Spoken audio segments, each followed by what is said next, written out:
Merci de m'accorder votre attention. Je vous remercie de m'accorder votre attention. Merci Seigneur de me donner l'opportunité de prêcher ta parole.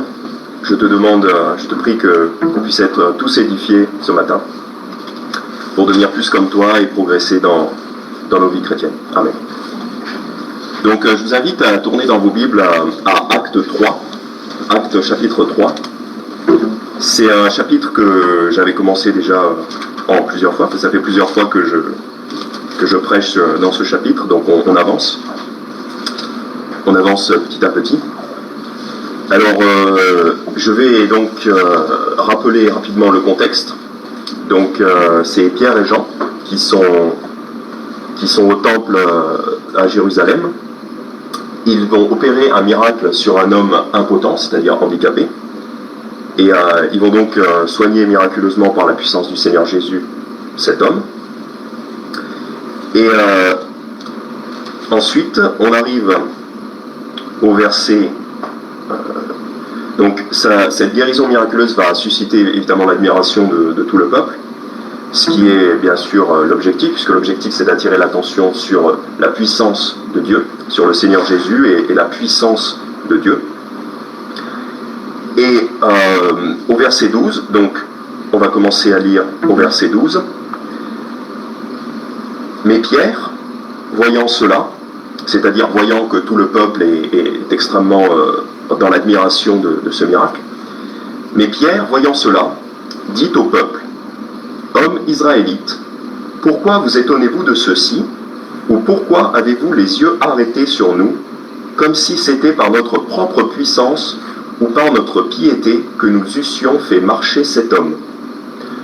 Donc là, en fait, ce que Pierre fait, c'est qu'il reste humble et il attribue le miracle non pas à lui-même, mais à Dieu. Parce que, visiblement, c'est Pierre et Jean qui ont fait ce miracle, mais en fait, c'est la puissance de Dieu. Et ce que Pierre ne veut pas, c'est que les gens soient en admiration devant lui. Ce que Pierre veut, c'est que les gens soient en admiration devant la puissance de Dieu. Donc c'est bien ce qu'il dit. Pourquoi avez-vous les yeux arrêtés sur nous? Donc pourquoi est-ce que vous nous regardez nous comme si c'était notre propre puissance qui a soigné cet homme, qui a fait marcher cet homme? Donc avant d'étudier donc le discours de Pierre, il est important de se rappeler, de se souvenir de l'humilité qui est nécessaire aux serviteurs de Dieu. Et ici, on a Pierre qui fait preuve d'humilité. Je vais vous citer 2 Corinthiens chapitre 4, verset 7. Je vais juste le citer, vous pouvez y aller si vous voulez. 2 Corinthiens chapitre 4, verset 7. Or, nous avons ce trésor, donc là ça parle de l'évangile, ça parle de la vérité de l'évangile. Nous avons ce trésor dans des vases de terre. C'est-à-dire les vases de terre, ça fait référence à nos corps, c'est-à-dire des corps fragiles, puisque les vases de terre, c'est fragile, ça peut se casser. Nous avons ce trésor dans des vases de terre, afin que l'excellence de la puissance soit attribuée à Dieu et non pas à nous. Voilà. Donc souvenons-nous toujours que nous avons ce trésor, c'est-à-dire la connaissance de l'évangile que nous pouvons apporter à d'autres personnes. Nous avons ce trésor dans des vases de terre, c'est-à-dire des corps fragiles, afin que la puissance, l'excellence de la puissance soit attribuée à Dieu, afin que tout le mérite soit attribué à Dieu et non pas à nous. Voilà. Donc c'est très important de se souvenir de ça. Pareillement, nous, quand on évangélise, ou quand on fait quoi que ce soit pour Dieu, il faut en attribuer l'excellence et la puissance à Dieu. Et en particulier pour le salut des âmes. Voilà. Le salut des âmes ne s'opère pas par les êtres humains. Hein. D'ailleurs, il y en a qui le pensent. Hein. L'Église catholique pense que c'est les êtres humains qui opèrent le salut des âmes. C'est faux, c'est Dieu qui opère le salut des âmes. Voilà. Donc maintenant on va voir les versets 13 jusqu'à la fin. On va étudier le discours de Pierre. Donc Pierre fait un discours devant les Israélites à Jérusalem. Donc il profite de l'occasion que les gens sont dans l'admiration, il profite de cette occasion-là pour expliquer ce que Dieu peut faire, ce que Dieu a fait à travers l'évangile, parce que c'est ça le plus important. Donc je vais lire des versets 13 à 26, et après on étudiera verset par verset. Donc verset 13, donc le discours de Pierre commence. Le Dieu d'Abraham, d'Isaac et de Jacob, le Dieu de nos pères a glorifié son Fils Jésus, que vous avez livré et renié devant Pilate, quoique celui-ci eût jugé qu'il devait être relâché. Mais vous avez renié le saint et le juste, et vous avez demandé qu'on vous accordât un meurtrier. Et vous avez fait mourir le prince de la vie, que Dieu a ressuscité des morts. Nous en sommes témoins. C'est par la foi en son nom que son nom a raffermi cet homme que vous voyez et connaissez. Et c'est la foi en lui qui a procuré à cet homme cette parfaite guérison en présence de vous tous. Et maintenant, frères, je sais que vous avez agi par ignorance, aussi bien que vos chefs. Mais c'est ainsi que Dieu a accompli ce qu'il avait prédit par la bouche de tous ses prophètes, que le Christ devait souffrir. Repentez-vous donc, et vous convertissez, afin que vos péchés soient effacés, afin que des temps de rafraîchissement viennent de la part du Seigneur, et qu'il vous envoie celui qui vous a été annoncé auparavant, le Christ Jésus, que le ciel doit recevoir jusqu'au temps du rétablissement de toutes choses, dont Dieu a parlé par la bouche de tous ses saints prophètes depuis les âges. Car Moïse a dit à nos pères, « Le Seigneur votre Dieu vous suscitera d'entre vos frères un prophète comme moi. Écoutez-le dans tout ce qu'il vous dira. Et toute âme qui n'écoutera pas ce prophète sera exterminée du milieu du peuple. » Tous les prophètes qui ont parlé depuis Samuel et ceux qui ont suivi ont aussi prédit ces jours. Vous êtes les enfants des prophètes et de l'alliance que Dieu a traitée avec nos pères, en disant à Abraham, toutes les familles de la terre seront bénies en ta postérité. C'est pour vous, premièrement, que Dieu, ayant suscité son Fils Jésus, l'a envoyé pour vous bénir, en retirant chacun de vous de ses iniquités. Donc, le discours de Pierre commence donc au verset 13. Alors, d'abord, même au verset 12, on voit que Pierre va s'adresser à un groupe particulier. Au verset 12, il dit hommes israélites. Donc on voit bien qu'il s'adresse à un groupe particulier, les Israélites. Donc, première chose qu'on peut apprendre de ce discours, c'est que, parce qu'on va, à travers ce discours, on va apprendre des éléments importants pour notre propre évangélisation que nous allons faire nous aussi partout dans nos vies et dans la rue et chez les gens. On va essayer d'apprendre des éléments on va prendre l'exemple du discours de Pierre pour pouvoir s'améliorer nous-mêmes. Donc premier élément qu'on peut voir, c'est que Pierre s'adresse à un groupe particulier, en l'occurrence les Israélites. C'est ce qu'on voit au verset 12. Et on le voit aussi, donc on voit Pierre s'adapter au public, qui sont les Israélites. Au verset 13, il va dire « Le Dieu d'Abraham, d'Isaac et de Jacob, le Dieu de nos pères ». Donc là, il leur rappelle spécialement que Dieu est spécialement attaché à leur père. C'est le Dieu de leur père. Et ça, c'est pas le cas pour toutes les nations. C'est plus le cas, c'est le cas pour les Israélites. Donc il leur rappelle ça. Pareil au verset 25 et au verset 26. Donc au verset 25, vous êtes les enfants des prophètes et de l'alliance que Dieu a traitée avec nos pères. Pareil, il leur rappelle leur généalogie. Et verset 26, c'est pour vous premièrement. Donc c'est vrai que premièrement, le Christ est venu pour les Israélites. Ensuite, bien sûr, ça s'étend à toutes les nations. Le plan, c'est pour toutes les nations. Mais premièrement, c'est pour les Israélites. C'est-à-dire, dans l'ordre chronologique, en premier, c'est pour les Israélites. Donc Pierre leur rappelle ceci. Et en fait, au travers de ça, donc en leur disant au verset 12, hommes israélites, au verset 13, le Dieu de nos pères, et pareil au verset 25, le Dieu de nos pères, il essaye de leur rappeler que les Israélites sont une branche naturelle, comme il en est parlé en Romains chapitre 11. Il est plus naturel pour les Israélites de se convertir il devrait être plus naturel pour les Israélites de se convertir à Jésus-Christ, parce que toute leur histoire, toute l'histoire de leur nation est basée sur la parole de Dieu et sur l'attente d'un Messie. Donc pour eux, ça devrait être tout à fait naturel, ça devrait être tout à fait naturel de se convertir à Jésus-Christ, parce que Jésus-Christ est le Messie qu'ils attendent depuis des millénaires. Hélas, dans les faits, ça ne se passe pas comme ça, puisque la plupart des Israélites ne se convertissent pas, malheureusement. Mais Pierre, en tout cas, on voit que Pierre ici s'adapte à son public et il essaye d'augmenter l'efficacité de leur conversion. Enfin, il essaye de les convertir plus efficacement en leur rappelant cet attachement naturel qu'ils devraient avoir au Christ. Et je vais vous citer Romains chapitre 9, versets 4 et 5. Romains chapitre 9, versets 4 et 5. Qui sont Israélites, à qui appartiennent l'adoption, la gloire, les alliances, l'établissement de la loi, le service divin et les promesses, qui descendent des pères, et de qui est sorti, selon la chair, Christ, qui est Dieu au-dessus de toutes choses, béni éternellement. Amen. Donc ici, en Romains chapitre 9, versets 4 et 5, on nous rappelle l'attachement naturel de la nation d'Israël à Dieu.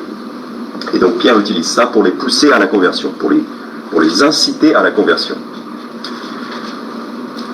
Et alors nous, pareillement, si vous voulez bien maintenant aller en 1 Corinthiens chapitre 9, 1 Corinthiens chapitre 9, pareillement, nous, il faut qu'on prenne exemple et qu'on essaie de s'adapter au public. Donc selon le public qu'on va avoir, selon peut-être la nation ou une tranche d'âge différente ou une catégorie de population, il va falloir qu'on s'adapte à ce public-là dans nos attitudes et dans notre discours pour essayer de les convertir plus efficacement.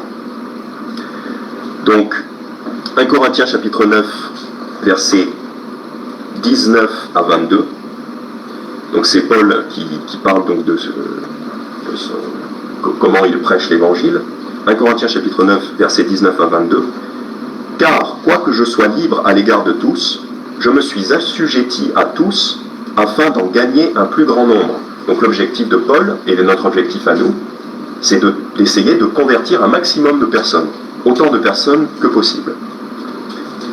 J'ai été comme juif avec les juifs, afin de gagner les juifs. Donc là, c'est ce que Pierre a fait. Enfin, en tout cas, il leur rappelle, c'est un petit peu ce que l'attitude de Pierre, en acte 3. C'est aussi un peu l'attitude de Paul ici. J'ai été comme juif avec les juifs, afin de gagner les juifs, comme sous la loi avec ceux qui sont sous la loi, afin de gagner ceux qui sont sous la loi, comme sans loi avec ceux qui sont sans loi, quoique je ne sois point sans loi à l'égard de Dieu, puisque je suis sous la loi de Christ, afin de gagner ceux qui sont sans loi. J'ai été comme faible avec les faibles, afin de gagner les faibles. Je me suis fait tout à tous, afin d'en sauver de toute manière quelques-uns. Donc c'est surtout ça qu'il faut retenir et dont il faut prendre exemple, c'est qu'il faut s'adapter au public, comme le dit Paul ici. Je me suis fait tout à tous, afin d'en sauver de toute manière quelques-uns. Parce que l'objectif, c'est de sauver les gens, c'est que les gens puissent se convertir à Jésus pour qu'ils soient sauvés.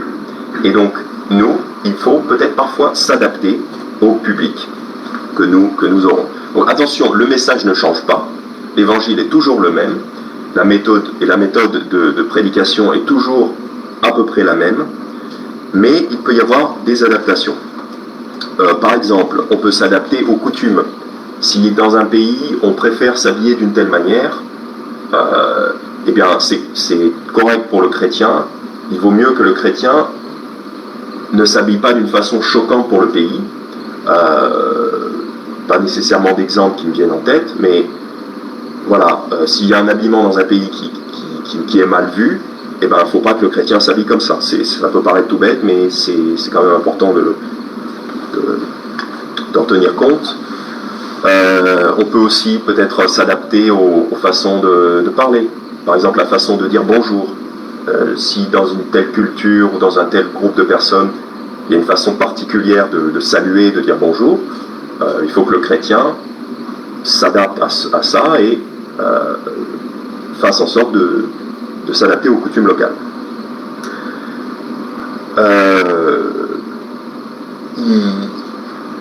Voilà, l'idée c'est de ne pas choquer les gens et d'enlever tout obstacle qui pourrait s'interposer dans la prédication de l'évangile. L'objectif c'est de prêcher l'évangile, que les gens entendent l'évangile et d'enlever tout obstacle qui pourrait s'opposer à ça. Pour, comme le dit Paul, afin d'en sauver de toute manière quelques-uns. Et au verset 19, il dit afin d'en gagner un plus grand nombre, donc le plus grand nombre possible. Donc, nous adapter dans nos attitudes, en évangélisation, et aussi en discours, donc dans les choses qu'on va dire. Par exemple, si on est en face de personnes aux facultés mentales limitées, ce qui arrive, des enfants ou des étrangers. Ces personnes-là vont avoir peut-être plus de difficultés à comprendre le français, à comprendre un discours. Donc dans ce cas-là, il faudra faire des efforts pour expliquer les mots, pour parler peut-être plus doucement et expliquer certains mots compliqués. Mais d'ailleurs, il faut expliquer l'évangile. Il faut expliquer l'évangile à tout le monde. Mais en particulier si c'est des enfants, des étrangers ou des personnes qui ont un peu plus de mal à comprendre. On peut aussi, par exemple, si la personne est athée, on peut aussi avoir une approche légèrement différente, même si l'évangile évidemment reste le même. On peut avoir une approche légèrement différente en commençant par leur rappeler l'existence d'un créateur, pour justement susciter leur réflexion et peut-être en appeler à leur curiosité scientifique, parce que les athées prétendent aimer la science et avoir une certaine curiosité scientifique, soi-disant. Donc c'est bien d'en appeler justement à cette curiosité scientifique dont ils se targuent, pour justement essayer de les questionner, de susciter leur intérêt sur une chose nouvelle qui est l'évangile. Voilà. Donc on va continuer à lire donc, dans Acte 3, on va continuer à lire. Donc ça c'était la première chose, s'adapter au public. Donc, il faut faire des efforts d'adaptation au public que l'on a. Le message ne change pas, mais l'approche peut changer légèrement. Donc on va continuer à lire. Alors verset 13, le Dieu d'Abraham, d'Isaac et de Jacob, le Dieu de nos pères, a glorifié son fils Jésus, que vous avez livré et renié devant Pilate, quoique celui-ci eût jugé qu'il devait être relâché. Mais vous avez renié le saint et le juste, et vous avez demandé qu'on vous accordât un meurtrier.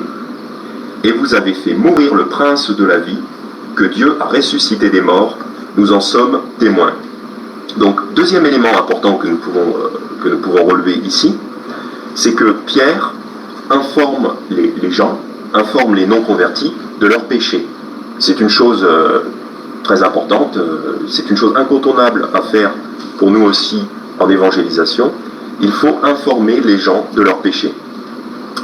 Car si la personne ne se rend pas compte de sa culpabilité devant Dieu et de la gravité de cette culpabilité, parce que c'est très grave, ça conduit en enfer, si la personne ne se rend pas compte de cette gravité, la personne ne peut pas ressentir son besoin du Sauveur. Si vous voulez bien aller dans Sophonie, prophète Sophonie chapitre 1, ça c'est, vous avez les prophètes majeurs, Ésaïe, Jérémie, Ézéchiel, ensuite vous avez Daniel, et ensuite vous avez les prophètes mineurs, donc Daniel, il y en a plusieurs, c'est les petits livres à la fin de l'Ancien Testament. On a Amos, Abdias, Jonas, Michée, Nahum, Habacuc, Sophonie. C'est à la fin de l'Ancien Testament. Le livre de Sophonie, chapitre 1, verset 12. Sophonie, chapitre 1, verset 12. Et il arrivera en ce temps-là que je fouillerai Jérusalem avec des lampes et que je châtierai ces hommes qui se figent sur leur lit et qui disent dans leur cœur « L'Éternel ne fera ni bien ni mal ». Donc j'explique. Donc l'Éternel dit « Il arrivera donc que je châtierai ces hommes qui se figent sur leur lit ». Donc les lits, comme ça, c'est pas le lit où on dort, hein. Ça c'est autre chose. La lit, L-I-E, c'est ce qui reste quand on a bu une boisson fermentée, donc typiquement du vin, c'est ce qui reste au fond de la bouteille. Donc en fait, ces gens qui se figent sur leur lit, on imagine qu'ils ont bu de l'alcool, et donc il reste au fond de la bouteille, il reste un petit peu de matière solide. C'est ça la lie, c'est la matière solide qui reste quand on a bu une boisson fermentée. Donc on imagine que c'est des hommes qui sont adonnés à l'alcool, donc c'est de la provocation, c'est des gens qui aiment le péché, qui sont de les faire passer pour des gens horribles, mais quand même, avec sérieux, il faut les informer, avec gravité plutôt, il faut les informer avec gravité de la gravité justement de leur péché. Donc c'est pour ça que nous, quand on évangélise, hein, typiquement la méthode, c'est de commencer par montrer aux gens dans la Bible, on leur montre Romains chapitre 3. Alors souvent on va leur montrer le verset 10, selon qui est intéressant de voir ici. Regardons ensemble le verset 13. Donc il leur dit, vous avez livré et renié devant Pilate. Donc la première de vos fautes, c'est d'avoir livré Jésus. Verset 14, mais vous abusez de croire au Fils, ne verra point la vie, mais la colère de Dieu demeure sur lui. Donc là, pareil, on voit que le critère, c'est de croire en Jésus-Christ.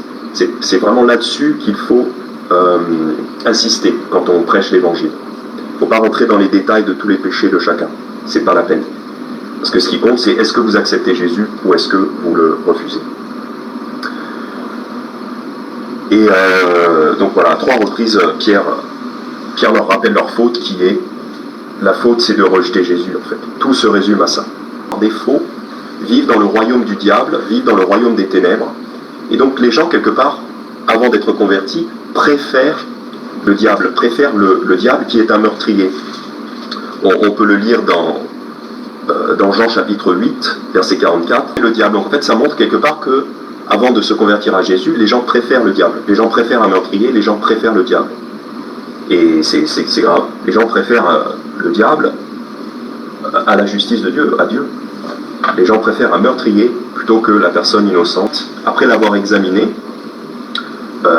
il est dit au verset 13, quoique celui-ci, donc Pilate, eût jugé qu'il devait être relâché. Donc Jésus aurait dû être relâché, puisque Jésus est innocent.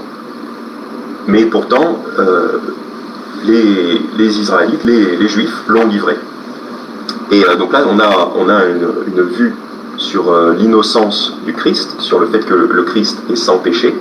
Et ça, c'est très important, puisque même dans l'Ancien Testament, l'agneau qui devait être sacrifié à la Pâque, donc la nuit où les Israélites, où les Hébreux sont sortis d'Égypte, il y a eu la Pâque, et donc il fallait qu'ils examinent cet agneau pour que l'agneau soit sans défaut. Et en fait, ça préfigurait le fait que Christ serait sans péché, que Christ est sans péché. Et Pilate même a jugé qu'il devait être relâché. Il est dit en Luc chapitre 23, verset 22, donc là c'est Pilate qui parle, Luc chapitre 23, verset 22, et il leur dit pour la 3e fois, mais quel mal a-t-il fait? Donc en parlant de Jésus, mais quel mal a-t-il fait? Je n'ai rien trouvé en lui qui soit digne de mort. Je le châtierai donc et je le relâcherai. Donc c'est Pilate, après avoir examiné Jésus, qui dit « Je n'ai rien trouvé en lui, car oui, le Christ est totalement innocent, il n'a absolument aucun péché. » Et ça c'est très important pour le salut des âmes.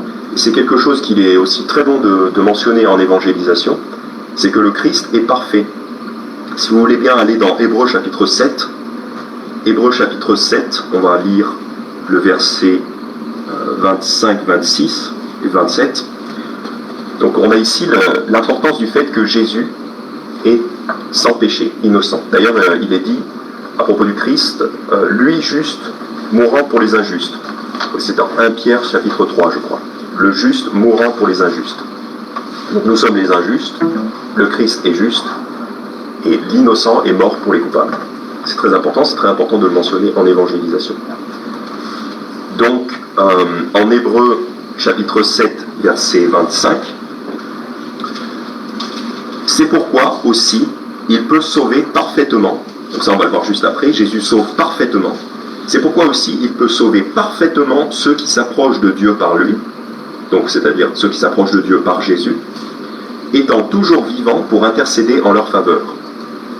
Or, il nous était convenable d'avoir un tel souverain sacrificateur, saint, innocent, sans souillure, séparé des pécheurs et élevé au-dessus des cieux. Donc, il nous était convenable, c'est-à-dire il était nécessaire que nous ayons un souverain sacrificateur, saint, innocent, sans souillure, c'est-à-dire sans péché. Et c'est ce que Jésus est. Donc il fallait que Jésus soit jugé innocent, soit innocent sans péché, pour qu'il puisse prendre les péchés des autres sur lui.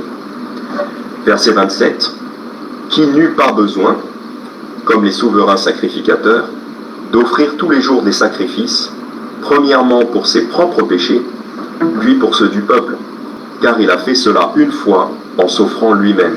Donc pourquoi la sacrificature de l'Ancien Testament? Pourquoi l'Ancien Testament ne fonctionne pas?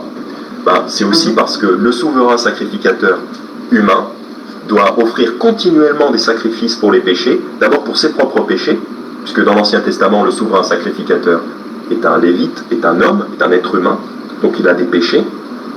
Donc il doit offrir continuellement, tous les jours, des sacrifices pour ses propres péchés, pour ceux du peuple. Pourquoi le Nouveau Testament est supérieur à l'Ancien Testament?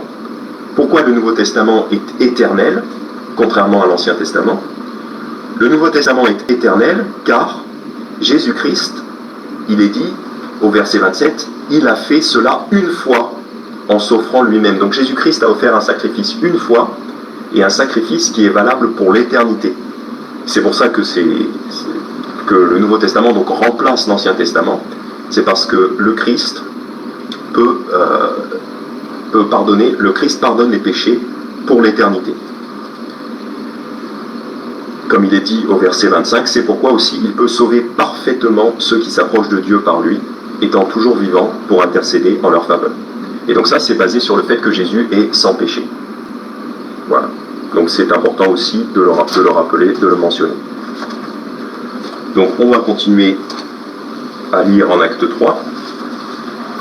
Donc on a vu l'importance de rappeler, de remémorer aux gens, d'informer les gens de leurs péchés graves, qui majoritairement le péché, le problème c'est de rejeter Jésus. C'est ça le gros problème. Au verset 15, « Et vous avez fait mourir le prince de la vie, que Dieu a ressuscité des morts, nous en sommes témoins. » On a ici au verset 15 mentionné la résurrection du Christ, qui aussi est cruciale à mentionner en évangélisation. Il ne faut pas oublier, quand on évangélise, de mentionner la résurrection du Christ, parce que si le Christ était resté mort, ça voudrait dire qu'il est un être humain comme les autres, qui n'a pas de pouvoir particulier. Or, le Christ est ressuscité, et ça nous montre bien qu'il a la puissance de donner la vie. D'abord de conquérir la mort, de vaincre la mort, et aussi de donner la vie. Et c'est là-dessus, c'est sur cette puissance de résurrection que nous basons notre confiance en Dieu. C'est pour ça qu'il faut parler de la résurrection pour convertir les gens en évangélisation. Il ne faut pas oublier de parler de la résurrection, car c'est là-dessus qu'on va baser notre confiance en la puissance de Dieu. En Colossiens chapitre 2, verset 12, il est dit, « Ayant été ensevelis avec lui par le baptême, en lui aussi vous êtes ressuscités, donc en Christ vous êtes ressuscités, c'est-à-dire vous avez la vie, en lui aussi vous êtes ressuscités par la foi en la puissance de Dieu, qui l'a ressuscité des morts. » Donc en fait, ce qui nous donne la vie, c'est la foi dans la puissance de Dieu qui l'a ressuscité des morts. La résurrection est importante, elle est cruciale, la résurrection est incontournable, car elle prouve la puissance de Dieu. C'est là-dessus qu'on peut baser notre confiance. Donc ne pas oublier de la mentionner quand on évangélise. Et là, Pierre l'a très bien mentionné. Nous en sommes tous témoins. Donc que Dieu a ressuscité des morts, acte 3, verset 15, que Dieu a ressuscité des morts, nous en sommes témoins. Donc c'est un témoignage fiable, c'est un témoignage de plusieurs témoins oculaires, donc c'est fiable, la Bible est fiable. Verset 16, c'est par la foi en son nom que son nom a raffermi cet homme que vous voyez et connaissez, et c'est la foi en lui qui a procuré à cet homme cette parfaite guérison en présence de vous tous. Donc ici au verset 16, j'ai relevé deux éléments très importants. Premièrement, c'est que c'est la foi seule qui sauve. C'est la foi seule qui sauve et il n'y a rien à ajouter. Si vous voulez bien regarder Romains chapitre 4, verset 5, ça c'est un verset qu'on peut utiliser aussi en évangélisation, un bon verset pour évangéliser, pour vraiment prouver que le salut en Jésus-Christ s'obtient par la foi seule.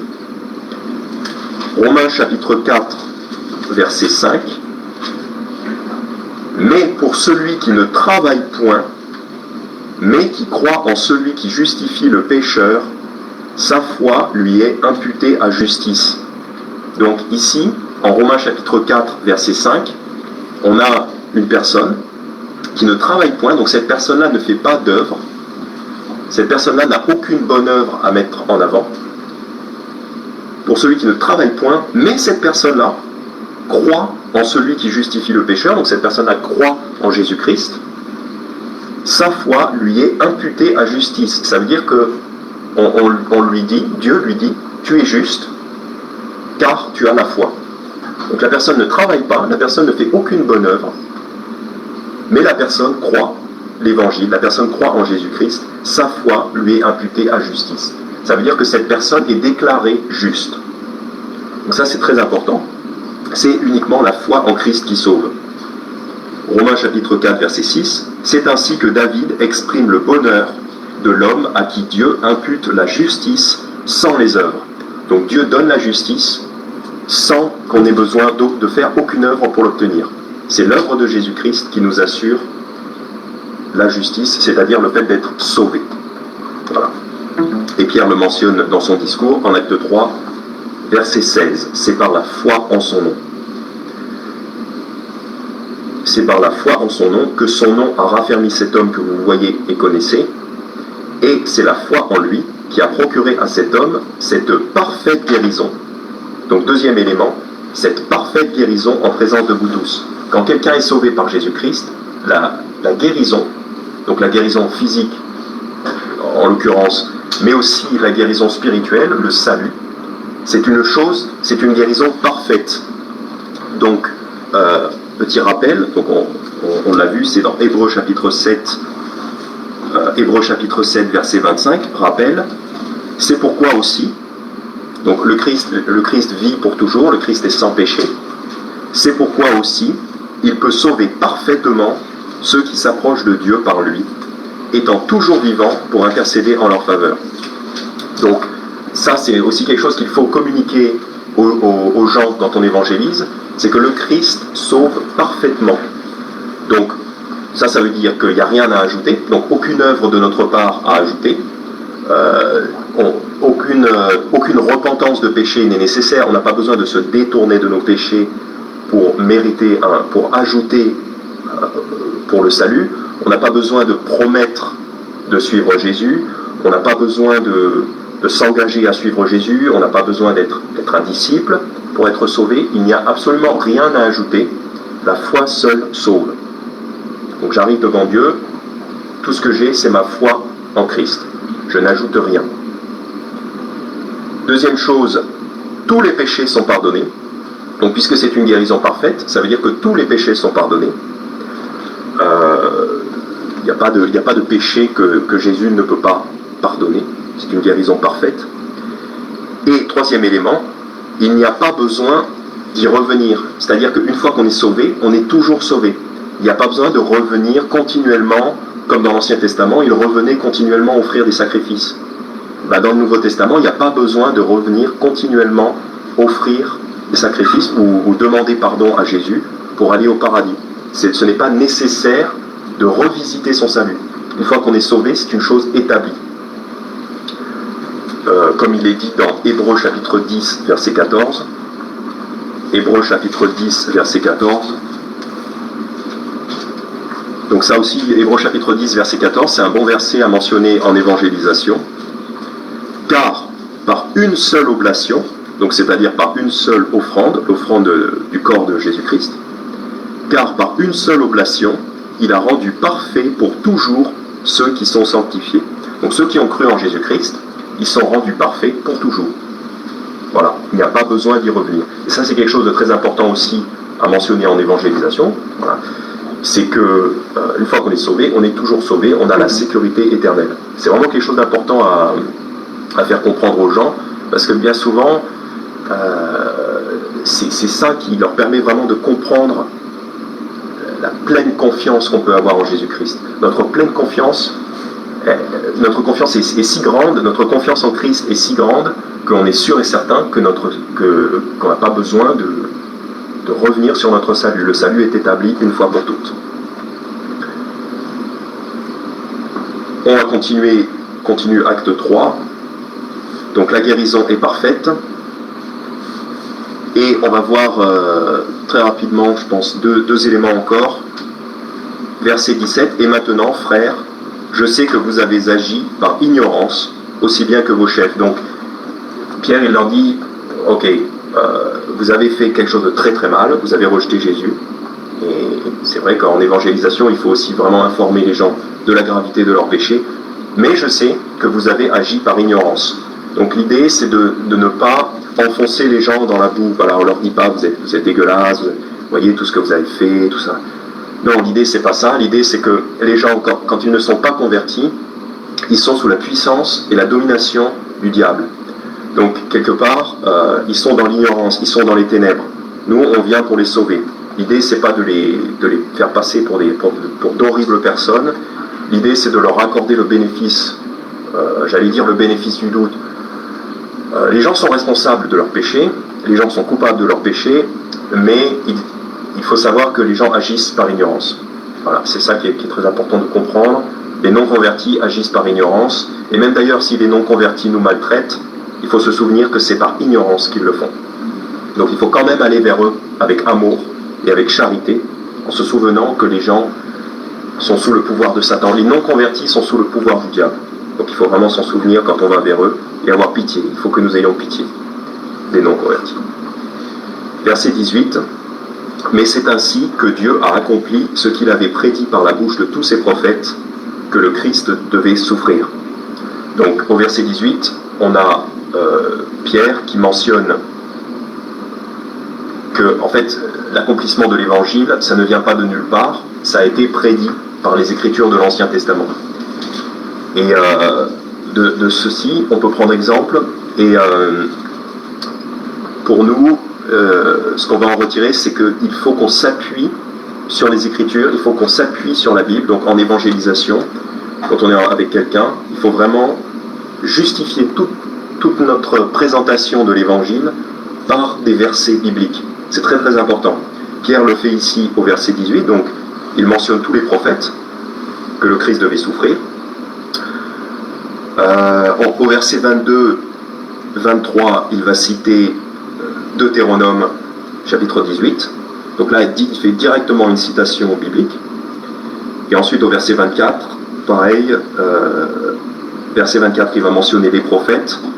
Verset 25, il fait encore une citation biblique de Genèse. Donc, on voit bien que Pierre s'appuie sur les Écritures. Et pour nous, pareil, c'est très important que nous nous appuyions sur les Écritures en évangélisation. L'Évangile est basé selon les Écritures, comme il est dit en 1 Corinthiens chapitre 15. Et puis on va un peu terminer là-dessus. 1 Corinthiens chapitre 15, versets 1, 2, 3, 4. 1 Corinthiens chapitre 15, verset 1. Donc, je vous rappelle, frères, l'évangile que je vous ai annoncé et que vous avez reçu et dans lequel vous persévérez et par lequel vous êtes sauvés, si vous le gardez tel que je vous l'ai annoncé, autrement vous auriez cru en vain. Donc, il nous rappelle ce que c'est que l'évangile.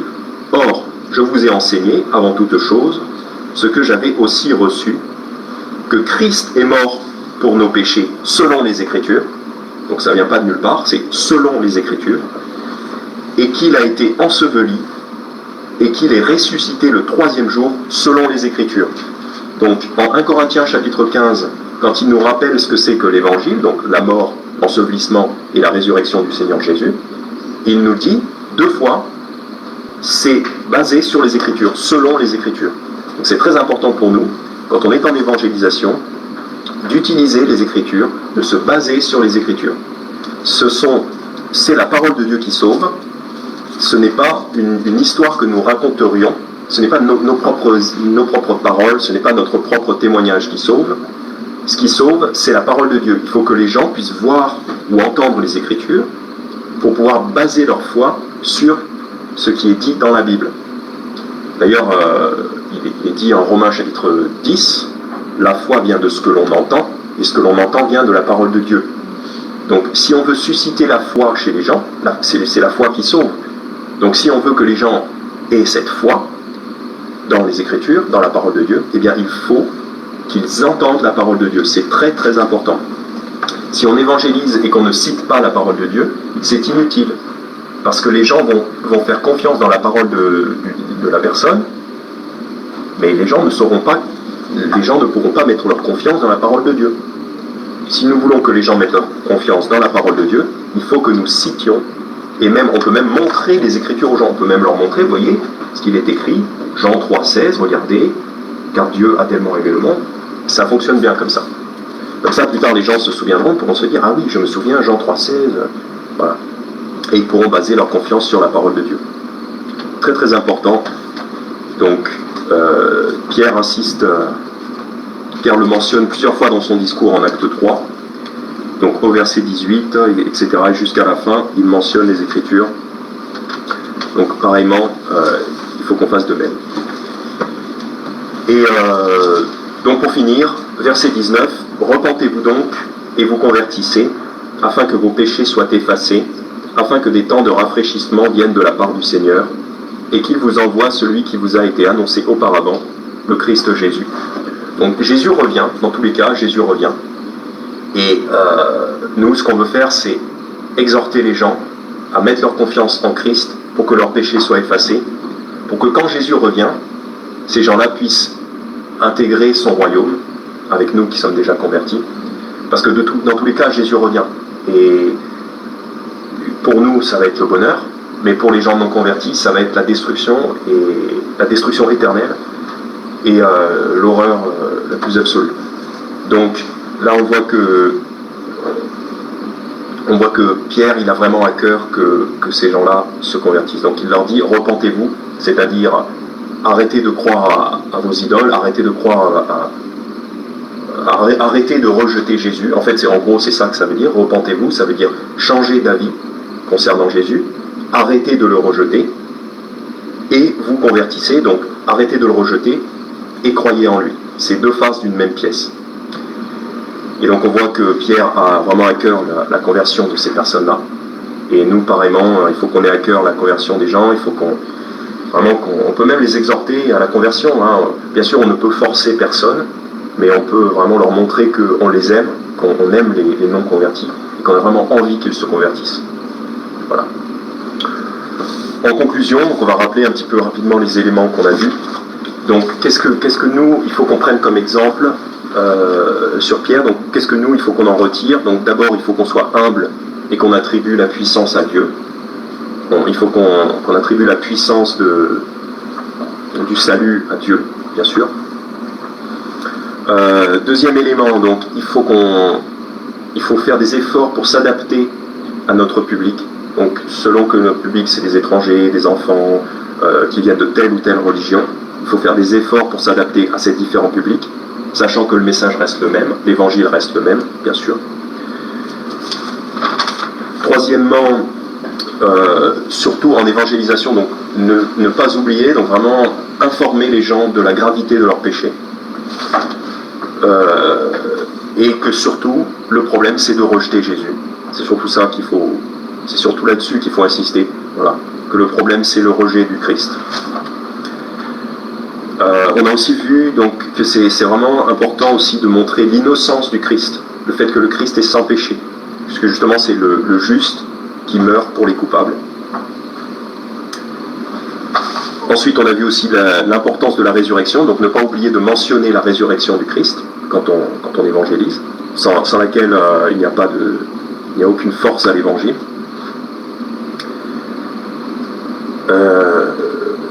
Aimer les gens, avoir de la charité pour les gens à qui nous prêchons l'évangile, donc en se souvenant que ces gens-là sont dans l'ignorance, sont dans les ténèbres.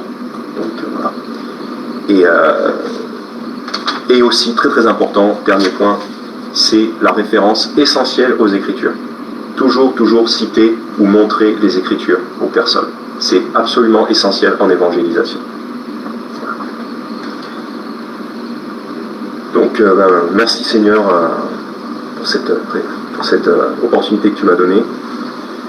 Je te prie que nous puissions tous en tirer quelque chose et que nous puissions devenir plus efficaces dans nos évangélisations, que nous puissions prendre exemple sur ce discours de Pierre, que nous puissions améliorer nos méthodes d'évangélisation et toutes ces choses-là qui sont très importantes de mentionner, Seigneur, que tu nous les remettes en mémoire à chaque fois que nous puissions être le plus efficace possible pour convertir un maximum de personnes, autant de personnes qui voudront se convertir à toi. Je te prie de bénir le reste de la journée, le reste de notre réunion, au nom de ton Fils Jésus. Amen.